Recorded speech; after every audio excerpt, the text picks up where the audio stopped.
Hey, welcome to the recording. 10 minutes into the show. Anyway, okay, I'm bad at this. Epic. It So, happens. I'm Josiah. That's Oh, Andrew. Um, we're the Young Nationalist Coalition. Um, I'm running. I'm running because it's in the year 2020, watching the supposedly conservative party abandon what I think is the most demonstrably conservative president in several generations has convinced me that the Republican Party needs a reform from the ground up, and I want to help be part of that reform. I think the only people qualified and able to be that reform in a meaningful way are the young people, are the people in their 20s right now. We're the only people who seem to be talking about this in a meaningful way, besides notable exceptions like Michelle Malkin um, and Beattie, and of course Buchanan saw this a long time ago. Buchanan saw this all the way back in 2004, believe it or not. Buchanan's, wow, what? Are we being baited? This guy's got an interesting question. We'll get to your questions at the end. So I will copy the text of this question and throw it in a document that I will open right now. And hopefully by next week I'll have a better system for doing this. Oof, I just got blown out, seriously, by this. Okay. So the Republican Party has seriously abandoned conservative values, and it has seriously abandoned our conservative president. I think that's a fact at this point. We demonstrably so. I mean, we've just seen what can only be described as a betrayal of what we are. I apologize for the background noise. My family setup is a little bit crazy, but um, fundamentally, we've just seen a ridiculous sense of betrayal of really the sitting president and the leader of the party by people in the party who want to sabotage what he wants to do for America and for Americans. That's 100% the facts. I mean, just the idea that Joe would have gotten more votes than Barack Obama in 2008 is laughable. I mean, no, no, okay, it didn't happen. All right, it didn't happen. Joe Biden did not get more votes than Barack Obama in 2008. Barack Obama is and probably forever will be. Barack Obama in 2008 is and probably forever will be the most enthusiasm any liberal candidate ever receives. And Trump in 2020 will be the most enthusiasm any conservative candidate has been or probably ever will be receive in the modern political era. And I think that's demonstrated a lot by even the primaries. What actually gave me confidence to say, I'm going to try this. We're going to try this. We're going to put some effort into it. We're going to start early, and we're going to see what we can do with a group. Is because Madison Cawthorn, who on a lot of his issues, I don't think our group agrees with. We'd find him to be more in line with the establishment after he gained primary exposure, which is why I'm going to say this. Before the primary, when he was in the primary, when he was primarying sort of Republican candidate that he was running against, right, the sort of the Republican woman that he was running against, who had Trump and the former and the current incumbent's endorsement. He was well to the right of her. He was very Trumpian. He ran as the Trumpian candidate for that district. He ran as their Trumpian candidate. And this won him the primary despite he did not receive Trump's endorsement. He did not receive the incumbent's endorsement, but he won the primary. And he immediately, turned around and ran back left a fair way, which we can get into at another time. Comes a lot down to how political scientists and political establishment operatives will tell you to run a campaign. Is if you're running on the right, for example, during the primary, you run to the right so you can get the furthest there. then you run back to the left to see who can get the most independents in the middle. You both the Democrat and the Republican try to run towards the center, which is why 2020 and 2018 were such interesting campaigns to watch as somebody who's fascinated with politics, because the opposite actually happened. What happened was that the candidates, all of the candidates in each race, the Democrat and the Republican Party, rather than running back towards the center to grab independent voters, tried to run out and reach in and swing independent voters back into them, which was, just it doesn't happen like that a lot. Especially Well, you it's can interesting from that perspective. There is something to be said that there's a vested interest by a lot of these consultants in selling a certain vision of how politics works. That well, you can have your ideological beliefs or whatever, but you really need to go back towards the centrism. You really need to go back towards fiscal conservatism and social liberalism. But exactly what the and campaign demonstrated is that's not true. That's not what people. mhm. That's not what drives enthusiasm. That's not what propels someone to the presidency. That's 100% correct. I couldn't have put it better myself. What puts someone in the presidency is how enthusiastic your base is about you, not how many independents you can get. There, especially in the current political climate, there is no independence anymore. I mean, the House right now, or the Senate breakdown right now, looks worse than it is for the Democrats, because one of the current sitting senators registered as independent, or two of them registered as independent, is Justin Amash. No, he's not a senator. He's a congressman. I'm sorry. No, yeah. Is So in the House you have Justin Amash, who's registered as an independent, but he's voted with the Democrats on every meaningful bill for the last several months. I think since Since mid he toyed with 2019, running against Trump, yeah. since he toyed with running against Trump and then came out as a libertarian. He suddenly started voting with the Democrats. Imagine that, honestly. The libertarian guy who says he's a libertarian suddenly starts voting with the Democrats. Hmm, And what's even funnier is if you look interesting. at the one notable independent in the Senate, it's somebody who's registered as the opposite. He claims to be a socialist, and he votes with the Democrats. And that should tell you something about political climates and running for political office in the years 2020, 2022, and 2024. There is not the significant axis on which people, the media, the populism. Sorry, I've got this. I've tried to look over here. I can't do it. I've got the call over here, so it's going to be a little funky for a little bit. I could switch them, but it screwed the stream a little. So the significant axis that people are voting on is not authoritarian libertarian. That's not the axis they care about. That's not even the axis the political elite cares about. The political elite cares about one axis, and that axis is, do you like President Trump or not? How No, populist are you? How nationalist are you? Do you care about your country before any other country? That's the axis. The axis is nationalism, globalism. And indeed. and what's ironic about this is it's almost like you're watching British politics play out with two parties. British politics have several parties that all have more footing than any third party in America will have for, I'd be comfortable saying, 100 years before any third party has any significant footing, especially if the Green Party and the Libertarian Party keep putting out such awful candidates. Um, Michael, we're live. How's it going, Michael? I'll listen in, I guess. Fair Uh, enough. okay. Hold on, let me change something. Okay, there we go. What's funny about, what was I saying? About British politics, you're British making a politics, comparison. yes. So British politics, the Conservative Party, Boris Johnson's party, who's supposedly this far right, if you ask any British neoliberal.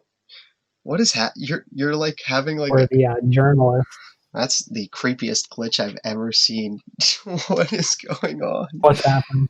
Is it? Oh, that's creepy. Okay, I think it's smoothed. Your video went like, oh, it's still doing it a little. Like I'm super. crazy. It's When Bizarro mode. yeah. It's not good. um, I the tried to supposedly mess with the conservative. light setup, but we have a No, very it's not the basic lights. setup. It's you're glitching all over the place. Oh, okay. It may just be the quality then. No, actually, it's not Trying happening. to It's not happen. I'm seeing it on my Discord window, but if I open my OBS window, you look smooth. That's really weird. weird. Okay. Okay. Okay, so Anyway, sorry we're for gonna the not interruption. focus on the Discord window is gonna get blocked. Then I guess that's the play here. Okay. Um, so even though the so-called Conservative Party in British politics is just backed Brexit, they are significantly benefiting from the status quo and from globalism to the point that they watered it down before they were willing to try it at all. To a point that I would think if you Yeah. asked, I think if you tried to pass Brexit with what British people actually got, which versus what they thought they were voting on, Brexit would have passed an even larger margin. Um,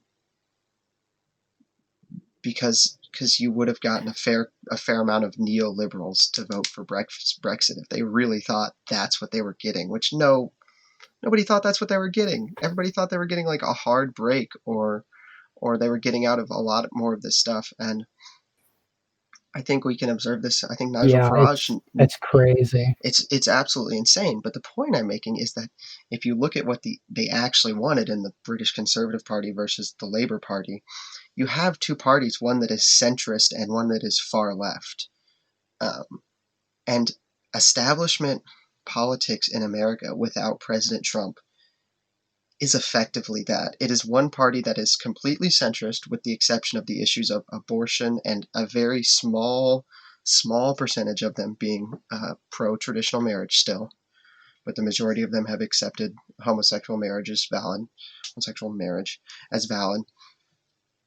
And Even that is only really on the local level. Like nationally, Republicans haven't done anything on the abortion issue in not decades. significantly, not even on most state levels. I mean, Yeah, it's really only in some of these hardline states where you have more activist involvement. Like in Alabama or exactly. That's a 100% correct. Missouri where you have I mean, it was to the really point. high local involvement. I was to the point in Indiana where I voted for the libertarian candidate for governor because I thought he was probably more likely to do something about abortion because he thought it was a violation of his all sacred NAP. He took abortion to be a violation of the NAP, which is, For another time. libertarians disagree on that.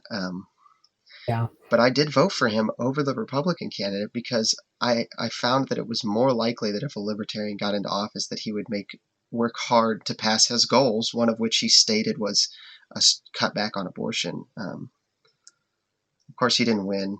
He ended up getting more votes than the Democrat candidate, so that's pretty funny, actually. Nice. But yeah. To your point, yeah, it's I've become a talked to British significant. conservatives, Yes. and they talk about with Brexit. One of the aspects that was really insidious was that apparently some of these government officials have snuck clauses in that effectively make most of the laws that the EU passes effectual in Britain anyway, regardless of whether Britain's in the EU or not. That is actually true. I And don't know if a lot of people know that that, but Britain fundamentally undercuts most of the reason why you would leave. Britain has created a situation where they're America in the Revolutionary War. Yeah, honestly. I don't. But It's just the it whole is thing is unfortunate. absolutely comical. Like they've created a situation Yeah. where they literally are us 250 years ago. It's just. Oh, What goes around comes around, right? Absolutely ridiculous. You hate to see it. You do. I mean, it's really funny because it is it makes me kind of instructive, think though, that it like kind of makes just me how think of this that. happens. It kind of makes me think of that. You ever see that meme where when Meghan Markle said she would consider running, somebody commented, like replied, "Mad props to King George III on his long game." Like, Right? Just like the idea that any of this is new is also just 100% comical. I can't. Yeah, None of this is this new. has been long in the making. None of this is new. This has been None of this is new. a long-standing coalition. It's interesting as well. Just the weird dynamics of how you see this. You mentioned Britain, but it happens in a lot of other countries that the left-wing parties, like they know what they want and they agitate for it. They agitate for it really hard, and effectively And they people get hate things them, but they done. succeed in what they're doing. They get Yeah, and things done. conservatives do this And to the game point where they that sort of to the talk out point of that both sides of their mouth. yes, yes, and it's to the point that between the years of I mean of between the years of 1984 and 2004. So no, 1980 to 2000, the Republican won 7 of those 10 presidential elections, or 2060 and 1960, I think conservative won 7 of the 10 presidential elections. And then we won in 2004, we won in 2000, we won in 2004, lost 08, 12, and then we won in 2016, and frankly, we won this one. Right. Yeah, So, you go back to the enthusiasm gap. Like Joe Biden was getting like what 12, 20 people at rallies, like just insanely low numbers. It looked the like acceptance speech, go back and watch the acceptance speech. The acceptance speech was literally a rented Jeep lot. All the vehicles were brand new Jeeps with nobody in them. They set up a fake auto rally that then didn't even have Joe Biden at it. If you look at the stage versus what was on the Jumbotron, he was standing at different podiums. Okay? They couldn't couldn't get people to come to his acceptance speech, or they couldn't, like, for one reason or another, put him on a stage to watch his acceptance speech. It's absolutely ridiculous. And so the data and just observing political campaigns and political election outcomes over the last, at this point, almost century. I mean, there was the brief period that the Democrats ran everything because of FDR and FDR's popularity, which enabled him to, well, and that wasn't brief, yeah. but yeah, that was a very long, successful run. But definitely post. I mean, in 100 years, it was like 20. So yeah, it was 20 or so. So for I would say 4/5 of the last 100 years, so 80 of the last 100 years, all said, Republicans were the party with the most popularity among everyday people. Yet, rapid social change, rapid liberalization of our institutions, rapid liberalization of the family, rapid breakdown of the family, all these things happened. And it all happened off of what is arguably subversion and agitation and activism from within the left wing. And the right has fundamentally failed at doing this, just across the board. I mean, the right, yeah, they've just been unwilling or unable to fight effectively and to really, when the right wins elections, there is that great phrase, very evocative, that says, elections have consequences. Well, what if we except they learned don't that when you're a elections have Republican. consequences? It doesn't, like, we will win elections on the basis of, well, we're going to stop the Democrats from what they're doing now, but whatever they did a short time ago is completely fine and there's nothing you can do about it. I mean, yeah. And just it's a boiling the frog scenario that when you look over sort of a longer historical view is kind of scary to watch. I mean, you mentioned, right, the 20th century. Some of the most influential presidents of the 20th century are all, right, these, Democrat figures. FDR would be one. You can make the case for Wilson and for Lyndon Johnson as well. And despite having, I mean, FDR had a long time and Wilson had, about normal. Johnson had a shorter run of it. I think I mean, Johnson was helped significantly by the country being brought together by JFK's assassination. Johnson is president for what, 5 years? Because he doesn't run in '68. So, but he still is able to transform quite a bit of the way the national politics. Yeah, and like I said, he did have quite a bit of benefit from how beloved JFK was. JFK was absolutely. People just love the guy. Very popular figure. Extremely popular, and him dying did benefit Johnson's administration and ongoing goals extremely. Just absolutely benefited them across the board. Unquestionably so. Yeah. But all that to say, yeah, a lot of the reason for this coalition's existence is, we look at some of our we look at these historical conservative elders, mm-hmm. and they're not there. They're not willing to fight. And you reach a point where you understand that this future, the future of this country, is our fate. We're the ones who are going to be dealing with it in 20 years and 30 years. Exactly. And if it continues on its current trajectory, it will not be a country. So something that's really interesting to think about, especially for any people, late 30s or older who happen to be watching this at one time or another, is to think about the fact that our generation, Andrew and I's generation, grew up in a at a time when we had access to information during the phase of our life where we were able to learn best, not most, but best, because unquestionably early childhood is your most learning, but best, right? You could read to learn, you were curious, and if you wanted to, you had infinite information available to you, right? That's your early teens into high school, I would say. Right. And everyone I know, I wouldn't hesitate to say that everybody of our Generation Z, the Zoomers, if you go to our bio, you'll see we're a coalition of Zoomers. That's what that means. It's Generation Z. So everybody, I'd say, born between the years of 95 and 95 is pretty early. 95 or 96. 95 to 96 to about 2003, 2004-ish. That area right in there. Everybody, I wouldn't hesitate to say that everybody in that generation has picked one topic that they took the tool of having the internet to learn about whatever they wanted. They took one topic and they know a lot about it. And they know a lot about other things, and they can discuss other things too. But we all have one topic that we are absolutely fascinated with, and we've taken advantage of the internet to educate ourselves on it. And a lot of us have wasted it. I won't argue that a lot of us have wasted it, and a lot of us have. It has wasted us. It has ruled us.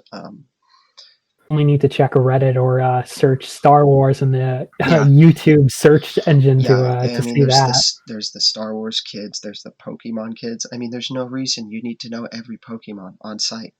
But there is a small group of 16 to 25-year-old young men who became obsessed with politics at this age and read about politics and know politics extremely well. And because we know all this, we are politically more educated at an earlier point. I won't say we are more educated, because you also have some things that make me doubt that, but politically we are more educated than any other generation has been this early. I would say that the greatest generation, the baby boomers, Gen X, millennials a little, were educated at this stage on how to do life better, which is part of why you see a lot of Zoomers flourishing in life skills later. But at our age, I would say they had better life skills. In fairness as well, these earlier generations are inheriting a much less fractious country. So, and here's where I was going with this. Care about politics. There was no Donald Trump. Do you like Orange Man or not in the 60s? Here's where I'm going with this. I know enough at an early enough age to realize that the people who are currently in charge, who I'm supposed to sit back and wait my turn from, who I'm supposed to, as somebody who's interested in politics, I'm told by the establishment, wait your turn, another 10 years and it's your turn, right? You don't get to get started till you're 30, and then you're the young up-and-comer, like AOC. She started at 28, I think it was. 28? Yeah, the young up-and-comer. 28 was when she was elected. The young up-and-comer, right? At 28, I'm supposed to wait 7 more years, 8 more years, 10 more years. I'm sorry, I don't trust any of you guys enough in political power to think that I will have a chance at that period in time, because of the obvious corruption. I mean, if the Democrats get away with stealing this election, say goodbye to Broad daylight too. say Like goodbye just the say goodbye to any fair elections in history. I mean, we're done. Okay, we can get into that another time, but the fact that they're even considering letting the Democrats get away with this, I'm not waiting anymore. Okay, I'm not waiting anymore, because if I have kids my age in 20 some years, I have an 18 and a 24-year-old, or I guess 24 wouldn't be possible. If I have in 20 some years, I have an 18 and a 16-year-old. I don't trust this country to be something I would recognize if I don't get involved now before it starts to go downhill. If you look at the social change that's happened in the last 10 years, it's like just the breakneck speed of these radical transformation. We don't have decades. Wait. No, we don't have a decade, I think. I seriously don't think we have a decade. It's expanding exponentially, and it's accelerating. The speed that it's changing is getting faster. We went If you from even saw like 2012, right? Obama runs on opposition to gay marriage. yes, If you look at like, mm-hmm. even 2015, the things you were seeing, the things you were learning, just hearing about is like insane. There's It's the only Freedom Tunes accelerated. cartoon. There's the Freedom Tunes cartoon about 2012 versus 2016. Yeah, honestly, Do you remember that cartoon? that was 4 years ago. Yeah, it's 4 years ago. Can you imagine? And people were calling him, you know, saying he was Extremist. exaggerating. They were saying he was exaggerating then. Oh, it's not this bad. There's no way. It's not this bad. There's no way. It's And then in 2018, 2 years later, a socialist wins a congressional seat. Okay.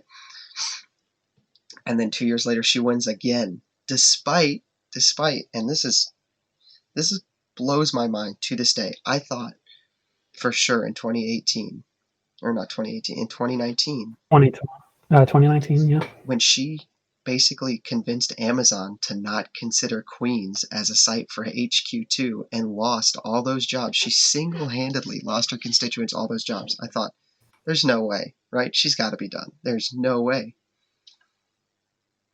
She won again. Lo and behold. She won again. And I didn't think she'd win to a Republican. I wasn't that delusional. But I thought for sure some Democrat would be smart enough to try to primary her.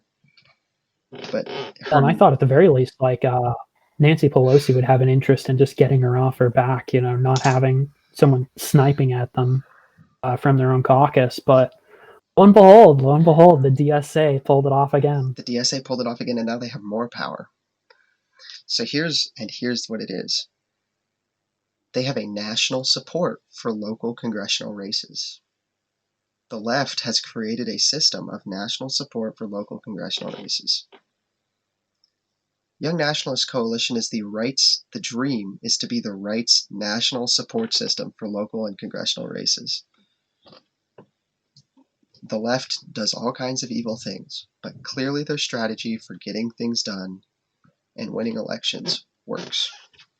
So we're going to try it. Fundamentally, they understand the score. Exactly. You're unwilling on some level to adopt some of these methods, you lose. Politics is one of these games where it's a blood sport on some level. And to their credit, the DSA, the Democrats, they understand how to play the game. They understand how to win. And the great thing about Trump and the great tragedy of this attempt to lose him is that he was someone on the right who understood how to win.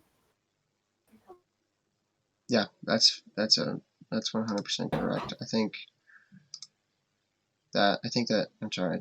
I thought I saw something wrong with the stream. Okay, yeah. He understood what was necessary to give in to them and what wasn't necessary. So he gave up a lot of he understood what actually appealed to independents and what didn't, and so what issues he needed to appeal to the independent on, which coincidentally, he appealed to independents on issues that were appealed to just normal people, and that's how he built the coalition he did. Sorry, I think my dog's barking upstairs. Can you hear that? I can't hear anything. Okay, But cool. Yeah, especially, I think the best example of this is Bring the Troops Home. I mean, foreign wars were the policy of the left and the right from basically the beginning of the 90s all the way into 2016. It became a primary issue that people like, I'm trying to think of his name now. What's it, who are you talking? National Review guy. Bill Kristol? That Bill Kristol. Bill Kristol said he was going to lose the Bill primary on. Bill Kristol said Trump was going to lose the primary on being anti-war. I mean, I think if you go back now, that's the one issue that he won on, other than his blatant, spitting in the face of the establishment, which I think helped a lot. Trump helped a lot, but the one Trump issue he benefited from way to issues that the conservatives had sort of collectively agreed with the left. Oh, well, we're not actually going to fight you on this. So things like war, but it's not just that. Immigration was one of the linchpins of the Trump victory, and that's an issue that a lot of Republicans, for better or worse, really don't spend much time on unless they're forced to. It's not something that they particularly want to talk about. John Cornyn's already signaled willingness to work with people on asylum. That's true historically as well. Back in 2013 or so, there was a huge push by the Obama administration, by a lot of Republicans as well, the Gang of Eight bill, to try and pass amnesty, and without the work of some grassroots conservatives on that, which thankfully, even though it passed the Senate, passed it by one vote, failed in the House. This is something that on some level is a sort of Washington coalition against what normal everyday people want. Normal everyday people don't want to excuse people who break our laws to come here and break our laws to stay here. People who fundamentally aren't Americans and don't seek to contribute to America, but to benefit off of it.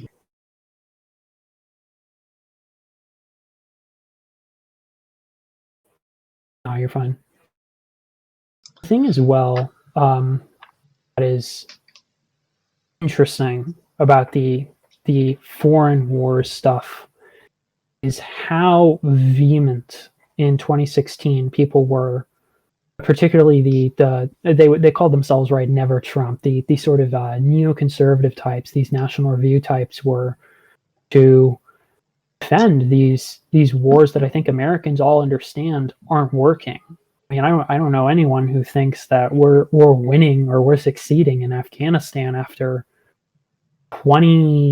almost 20 years there, 19 years there. Did you see, speaking, I mean, we talked about Reddit, but this picture was on the front page of Reddit. Somebody showed it to me. Picture of I think it was a lieutenant or a sergeant. It was an officer. It might have been a captain. Yeah, I've seen that. You've seen this picture. I know where you're talking about.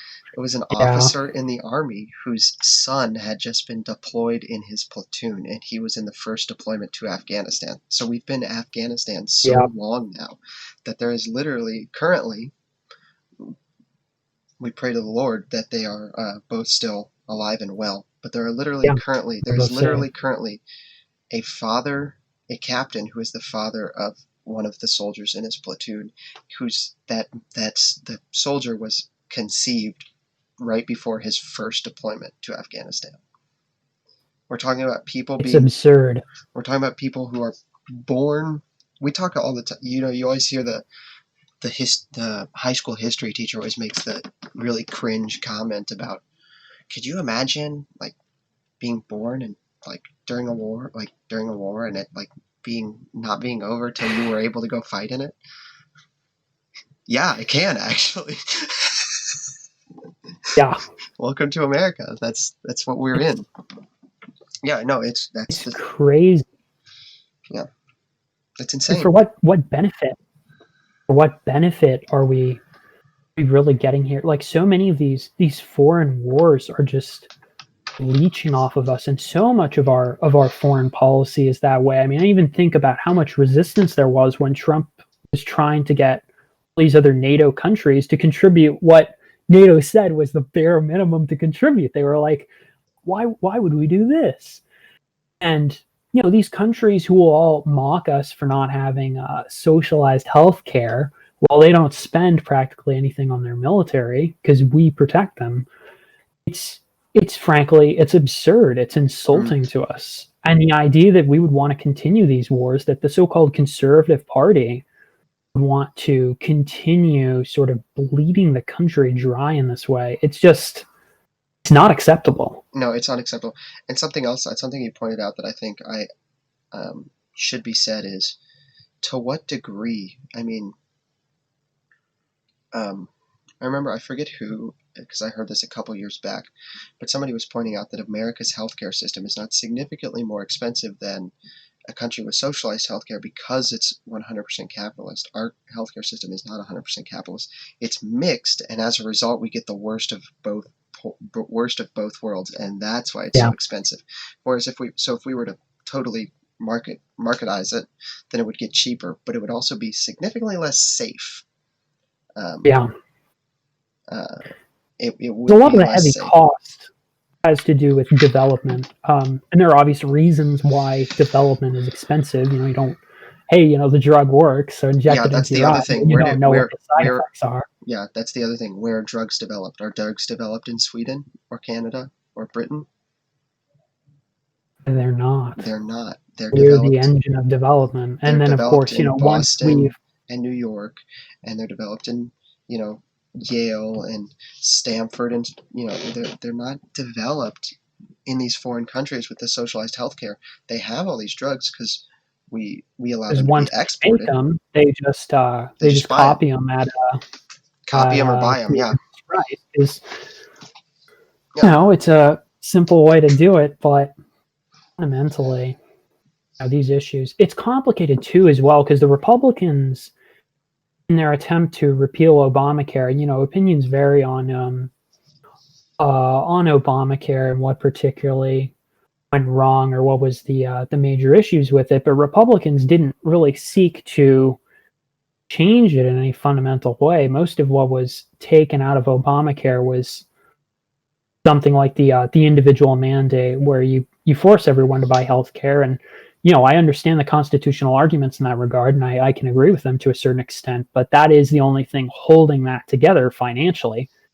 And when you just sort of pull out the little Jenga piece on the bottom, you don't have any solution for the fundamental issues, which, maybe the Democrats created, maybe they just pre-exist the system somewhat. But if you just treat it like, oh, well, it's fine as long as we're not, violating people's constitutional rights, it's not a solution, and that winds up being a sort of a gangrenous toe on your system.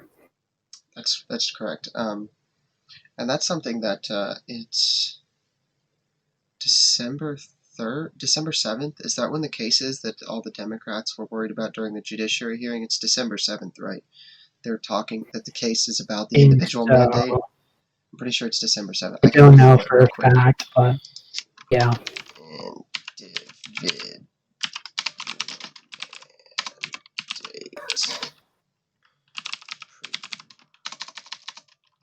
Yeah. I mean, these things are things that we think are fundamentally broken about American politics, that I believe, Andrew believes, and the other young men running with us and helping us run believe are fundamentally wrong with both sides. Of course, we line up more with the Republican Party, so we are running as Republican. Also, we think the Republican Party, thanks to President Trump and his base, is more open to being reformed, to becoming a true party of the people. the Democrat Party is very self-evidently not a party of the people anymore. However, the Republican Party, thanks to Trump, has a chance at it. And all that needs to happen is the people who betrayed Trump, betrayed his interests, betrayed his policies need to go. And the DSA, say what you will about the Democrats, Socialists of America, which evil people, but they're having immense success with replacing establishment Democrats with their people.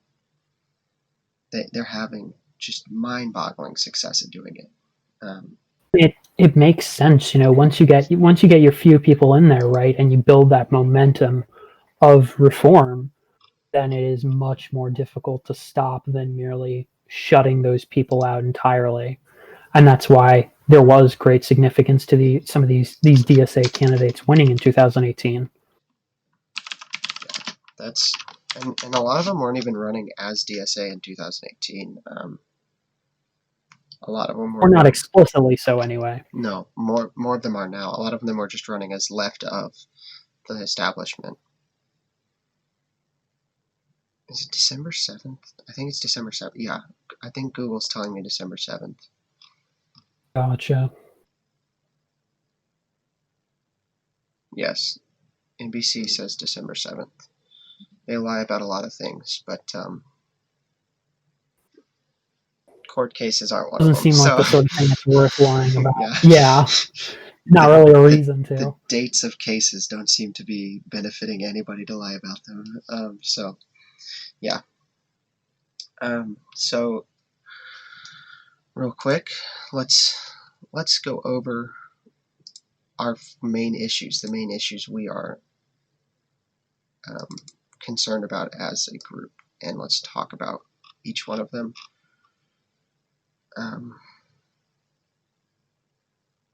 So, we're pro-life. We haven't hit on that a whole lot. I think that's one of the only things that the Republican Party has right in its words. I don't think they've done anything in action significant. Yeah, the platform sounds great. If the you go read actions leave a lot to be desired. The platform is a piece of just a thing of beauty. The platform on abortion is a thing of beauty. Absolutely amazing. Right. But as to what they've done, yeah, pretty disappointing. Pretty anemic. Yeah. Besides Alabama, which props to Alabama on literally just trying to outlaw abortion. That was a real Chad mood right there. That was just a great way to just be like, we're here. Yeah, that was pretty epic. Pro-traditional family. Marriages between one man and one woman. Children have a right to a mother and father. The policies of the United States over the last decades have created an epidemic of fatherlessness, decreasing wages, and shrinking middle class that no longer gives most couples the choice or chance to have a stay-at-home parent and homemaker. The disintegrating American families is one of the greatest travesties of the modern era. You remember did you ever see the remember that Liz Warren book that she wrote in the early 2000s? Yeah, the two-income trap. The two-income trap. That's right. Two-income trap. I mean, this is another example. This is another example of how rapidly social changes happened in the early 2000s. I'm pretty sure it's is it the two-income trap or the two-parent trap? Pretty sure it's the two-income trap. Parent Trap sounds like the Disney movie. It wouldn't put two-income trap.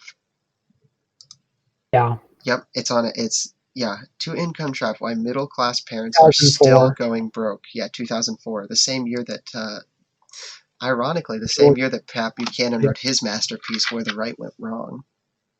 Yes. It's a very interesting. It's just 100% coincidence, but it's funny to think about. Very interesting. But the two-income trap, for people who haven't heard of it, read it, or is about the economic factors that have created a situation in the United States where you basically have to have both parents working to get by. How we went from a And I situation. highly recommend Oh yeah, it for those of you who haven't. It's quite good. It's actually amazing. It's just surprising, right? Because Elizabeth Warren wrote it's it. Elizabeth Warren, but it's it's not wrong. She's not wrong about a whole lot. She gets a whole lot wrong. She qualifies it all in her, second wave feminism vocabulary, and it's a little hard to read past some of this stuff. It's Harvard people writing it, so you do have that bias to some degree, but you do need to read through that. But the point of the book is she explores what has actually created a situation, how we went from in the 50s not needing 2 incomes to run a family to in the 2000s. A family of 6 on a meatpacking job. Exactly, yeah. What happened? What the economic factors that caused that? Because you'd have to be a fool to say that they didn't have an effect. So, yeah, absolutely fascinating. Fascinating piece of literature, which ties into pro-traditional family. There is a problem where there is not a choice. We talk about freedom of choice and liberty and all these mantras. Sort of, esoteric principles that we're all these bumper sticker sayings that sound great. Yeah. They sound great about choice and liberty and whatnot, but a lot of America's policies have made that impossible. I mean, it's just a fact. Policies of the United States have to simply tell people, pull yourself up by your bootstraps, like there is something very important about a can-do spirit that's in America. But fundamentally, when you tell people to do something that's impossible and, oh, well, you just need to try harder, it's ridiculous. It's insulting. And what's worse is the people telling you this, in many cases, the same people making it difficult or impossible.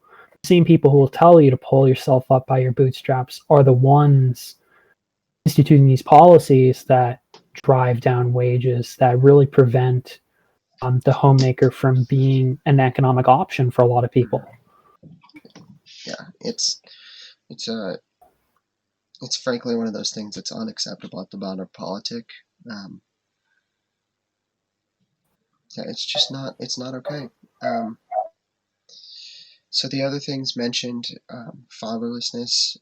Obviously, fatherlessness is significantly more of a problem in a certain community in America that we could talk about another time, because to get into all the intricacies of that and express it in ways that would not automatically kill potential campaigns is going to take a little work.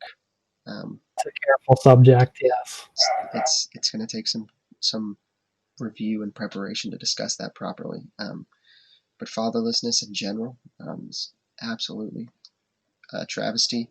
A great quick view to watch on the problems with fatherlessness is John Doyle released a video on Father's Day this year about the consequences of men who don't have fathers versus men who do, and children, women, all this. Great short watch. Gives you a lot of the statistics right offhand. And I believe all his sources for you sources people are linked in this description.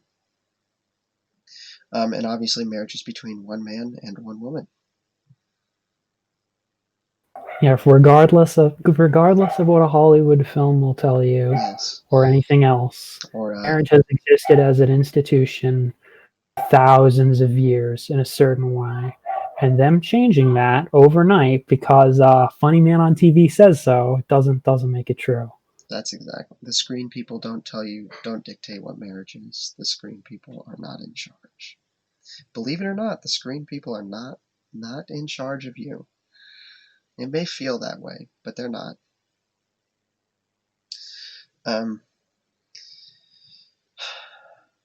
So this next one, we're pro-American sovereignty. A nation does not control its borders. I'm going to try. Yes, so the Hart-Celler Act of 1965. We can hit on that briefly.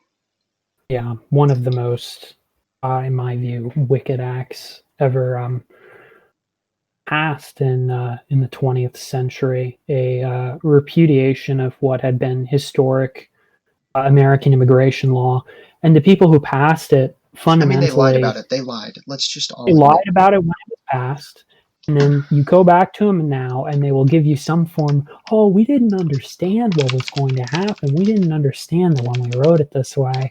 This is what was going to happen. But I think I can find this window. I probably can study, find this image real quick. yeah, you cannot study this without coming to the conclusion that this is one of the most deliberate attempts to undermine American national identity really ever passed in the Congress. And to the point about national sovereignty, that's worthy of touching on as well. A nation that does not control its borders is not really a nation. And our borders have been porous for so long and continue to be, to the benefit of some, but to the great detriment of the American people. And that is also an area that is completely unacceptable, a state of affairs that is unacceptable and cannot continue if we're to survive the Sorry, nation. I'm looking for a specific infographic that we didn't have a schedule for tonight, so I'm not prepared. I'm trying to find things on the spot. But there was an infographic where they take each state, and each state is labeled with whatever country the majority of its immigration was from. It's a map, and each state is labeled with whatever country the majority of its immigrants were coming from before 1965, and then like 10 years after, it's labeled with whatever they were, and it's all Mexico, Mexico, Mexico, Mexico, Mexico, Salvador, Mexico, Mexico, Minnesota, Somalia. Interesting about that. Yeah, it's It's the noggin jogging, as it were. yeah. So that's hard to that's a brain teaser right there. How that happened. But yes, American immigration benefits one class of people. It's the elites. It does not benefit any everyday person. And if anybody ever tells me, what about the tacos? I'm going to explode. I'm going to explode. I mean, Because what about the tacos? Randy, I'm going to boot you from this server right now. I just had to ask. Dude, I can't even mute him. Hold on. Michael, mute Randy. It doesn't benefit us in any way. It doesn't. It's a joke about the tacos, but there are incidents that are, on some level just unspeakable that yeah, that are just everyday occurrences because Molly Tibbetts. the elite benefit. Molly Tibbetts. Yeah. Molly Tibbetts.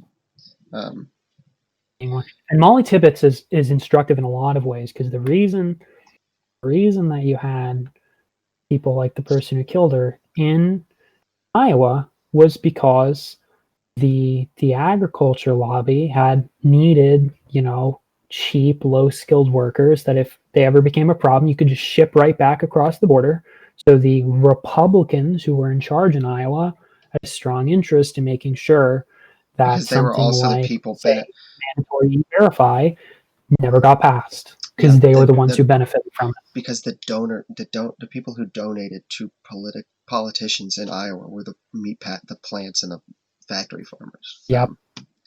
So this next point is gonna make a lot of traditional Republican voters uncomfortable, but we're gonna go with it. We are pro-American worker. We believe that unmitigated capitalism has become fundamentally no better for the American working class than socialism or communism would be. And we support measures, regulations, and laws that will benefit the American working class. Now, that doesn't mean we support just regulating the economy in general, but laws and measures and acts that will demonstrably benefit the American working class are supported by our group. And you saw in 2016 when Trump would channel some of this rhetoric how popular it was, and how there was really a yearning for someone who spoke to these issues. And, I'm not much of a fan of Bernie Sanders, but on some level that Bernie spoke to a little bit as well. It's just undeniable that sort of international liberalism has been extremely negative for the American worker, and that flows into other things too. That ties back into immigration, into the two-income trap, a number of other things. Yes, And nationalism is a cohesive ideology that can just be broken down into several circles that happen to overlap somewhere. The fundamental issue here, we can't simply allow these things to happen and call ourselves conservatives. We actually want our nation conserved. We don't merely want certain ideals conserved. We don't want certain we want certain principles conserved. No, we want to preserve our country, and our working class has been under attack for a long time now and deserves to have a voice. Yes, and that brings us to our last big point, is that we're pro Donald Trump. Donald Trump has become... There is no Republican Party without Donald Trump at this point. If he doesn't win this election, I should rephrase that, if he is successfully cheated out of this election, which sadly is looking more likely, Yeah. He will probably run again in 24. I would say hopefully run again in 24. I'm not seeing anyone else who even compares to him, and any of the people that these consultant types are suggesting. No. Again, Nikki Haley or Nikki Haley's not a conservative. They're really not. That is a big reason why we support Donald Trump the way that we do. The Republican Party without Donald Trump is indistinguishable from the Democrat Party in terms of the aesthetic effect that it has on America. Yes. Yep, that's 100% true. And if he does, successfully, rightfully win his second term, as he has earned, whoever runs in 24 will need his endorsement. Whoever runs in 28 will need his endorsement. If they lose in 24, whoever runs in 28 will need his endorsement, or the endorsement of whoever his liaison is, if he's not in a situation to give that, whether it be unjust imprisonment or something. They will need the Trumpian endorsement for the next 2 to 3 presidential cycles. The Trumpian endorsement will be 100% necessary for anybody to win the Republican nomination. Without a doubt. I mean, just anybody who tells you otherwise is not paying attention. 74 million votes is insane. Absolutely mind-boggling. It's an insane number. That's part of the reason why I will never believe that Joe got 80 million votes.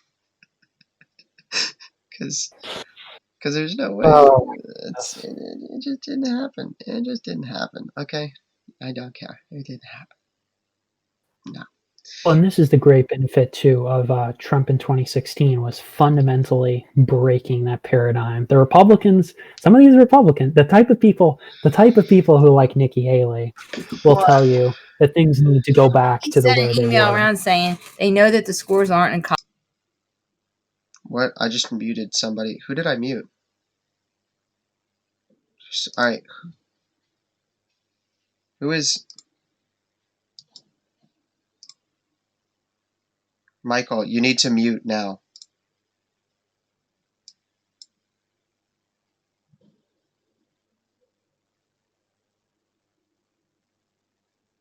Yeah, well, I muted desktop audio. They couldn't hear anything after the first couple seconds of it.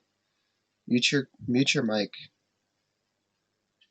You too, Randy. Mute your mics. Michael, mute. Thank you. All right, there we go. Okay, we're good. So yeah, it's Donald Trump. is the Republican Party, is the conservative movement, and will be for a significant amount of time. The paradigm has changed. Um, We're not going back. There will be no going back to Yeah, the way things were.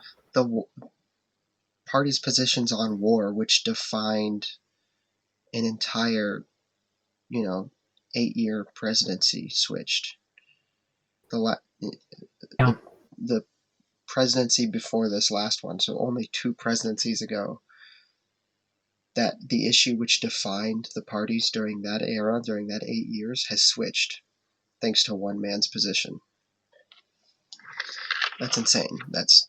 He did it in 4 years. We'll see what a Joe Biden presidency will look like for foreign policy, but I definitely have my fears that we may be in another war. At the very least, some of the regime change that you saw even during the Obama years. Oh, 100%. Or, I mean, the only president since up to and including Reagan, I think, was Reagan, including Reagan, the only president that hasn't started a foreign conflict was Donald Trump. Yeah. I think Jimmy Carter Which is didn't start incredible. one. Jimmy Carter didn't start one, but Johnson did. Maybe. Depending on if you count World War II as becoming involved in a world war. I mean, the Korean War. So the Korean War, you have to count the Korean War. Then depending on if you count World War II. You watch Truman? And then all the stuff Eisenhower did. Truman and Eisenhower, yeah. Truman is Korean War. Yeah. Eisenhower, all the stuff he did in other countries. Yeah, the Philippines, so on and so forth. Yeah. It's crazy. Yeah, since the year 1900, more presidents have started foreign conflicts than have not. More presidents. Which is just an insane statistic. More presidents since the year 1900 have sent American troops to die in foreign lands than have not. That is a fact. It is not a that just is what it is. And the party that was supposedly backing that paradigm, that position that we ought to send our boys away, elected a candidate in their primary who stood up and said, no more. And that's mind-blowing. So I think we've reached the end here. So we'll take this question while I boot up I change to a different what was I saying? Well, I changed to a different outlay here for the stream so I can pull up Steam. Gotcha. So let's get this going. So the question was, I'm an independent serving on a town council in Massachusetts, the first independent ever elected to serve in my town. I ran on a basic platform of looking out for people, putting food on the table to keep for your family, and keeping people safe while trying to reach out to both Democrats and Republicans. See, that'll work on local elections. You can't win on that platform in national elections. My question is, as an independent who wants to serve his town best and be the best candidate who is fair, how should I use my platform to reach out over time, to reach more people in Massachusetts, whether they be rural, conservative, or liberal? I think in terms of local politics, I think there is a great value to maintaining your independence, but frankly, it sounds simple. Be a virtuous person, be a virtuous leader for people you represent. There's a very simple elegance in that. I think when it comes to national politics, it's really not possible to not be on one side or another. That's both the reality of a two-party system in a very divided country. But no, I wish you great luck in Massachusetts. And I hope you are able to faithfully and virtuously serve there. Yeah, I would say I would say that you should use your platform. Okay, so there's two questions here. How should I use my platform to reach people over time, and how should you use it to reach people over time? Do some things that actually, like, when you go door knocking next cycle, you can actually say, didn't you notice this, that, or the other? Didn't you notice? Do things like that when you go door knocking next cycle, they'll say, yeah, that they'll have noticed those things. Why is this is not working? This is bad. Having trouble booting. Is it launching now? That's weird. No, it's launching now. Okay. So yeah, I'd say do things that your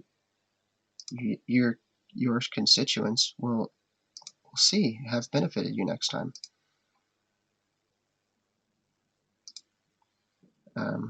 Oh, that's what it is. That's why it wouldn't work. Okay, so I'm going to turn my camera off here and start it over here.